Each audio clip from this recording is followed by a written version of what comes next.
I'm Linda. And I'm Paul. How you doing today? We are The Gummy Bears. coming at you from Phoenix, Arizona. Basically, we just want to thank you for stopping in to see our video. We appreciate you, and we know that you are great, fantastic, and I bet you're good looking too. Wouldn't you think?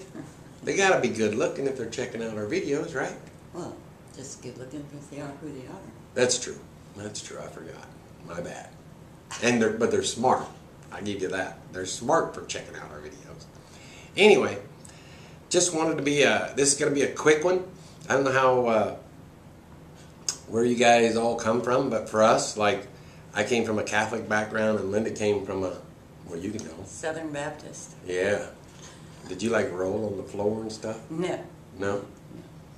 The only thing that I remember back in the beginning, and I don't mean like Adam and Eve, but I mean back like when we got married, I went with her a couple of times to church as she went to mine, and she felt like mine was more like aerobics, right?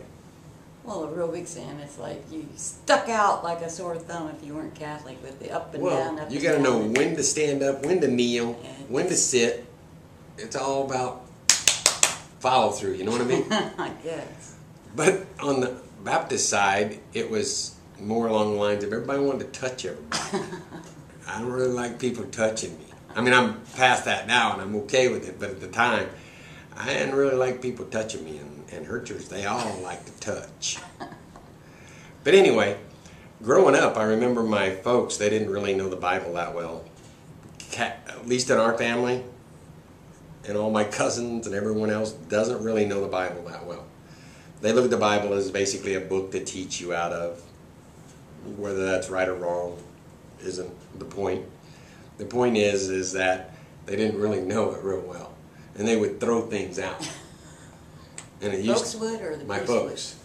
My folks would throw things out like, for instance, it's harder for a camel to get through the eye of a needle than it is for a rich man to go to heaven. And they would throw that out when I would come up with some idea that I had that I could maybe make some money doing it. You know, and I could make a lot of money doing it, right? And they'd throw that out at me. So it really stuck in my freaking head, but I could never figure it out. It's like, how in the... Why is it bad? Well, I don't know how you get a camel through the eye of a needle, and what the heck is the eye of a needle, you know? I looked it up, Googled it, and what it amounts to is the eye of a needle. My dad told me that the eye of a needle was back in the days of Jesus and before, back that times, I don't know what you want to call those times, but anyway, back with the Romans and things. The way you got into town was they had these big gates, and you could go into town, you'd have your camels and your carts and everything else. But later on at night, they only had just a little bitty spot where you could go in, and you'd open up that door, but you'd have to bend down to get in, and so a camel or a wagon or nothing could fit through there. Made really pretty good sense. Not as far as how a rich man can get to heaven, but whatever. But I looked it up, Googled it. Proud of myself, too. Anyway, what the eye of a needle is just exactly what it says. It's the eye of a needle, like a sewing needle. Got it?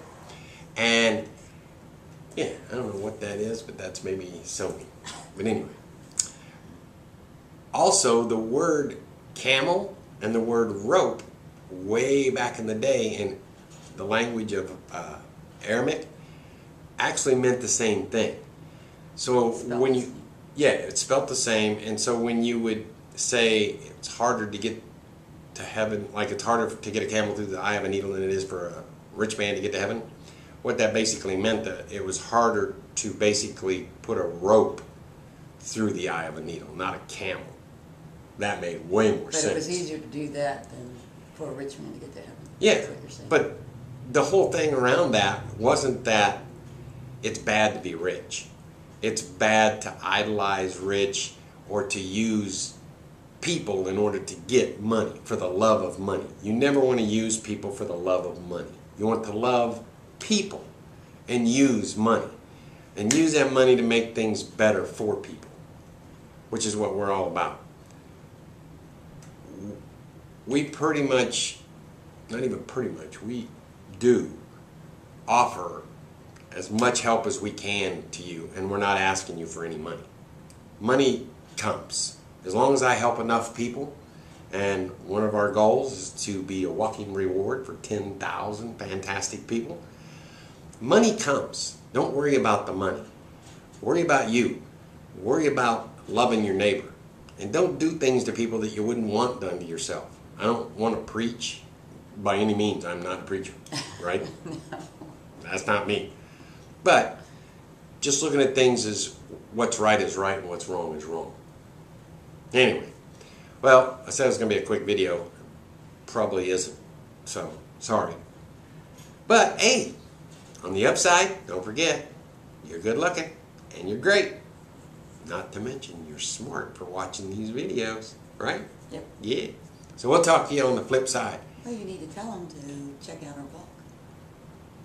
Oh, well, why don't you tell them? You need to check out our blog. It's somewhere around there.